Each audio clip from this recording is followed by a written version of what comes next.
tvoje oči boje meda i ja sam dečak iz vode. Imam trak pod levom miškom, na tvoje usne boje mesa.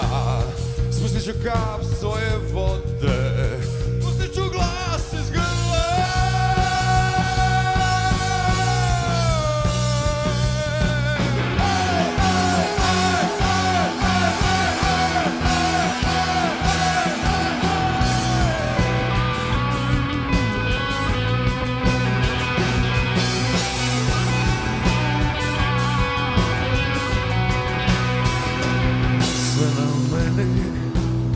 I tvoje ruke na meni, igram nož među zube i menjam oblik kao vidra i nosim sako oko bedra, iskupljam znoj sa čela.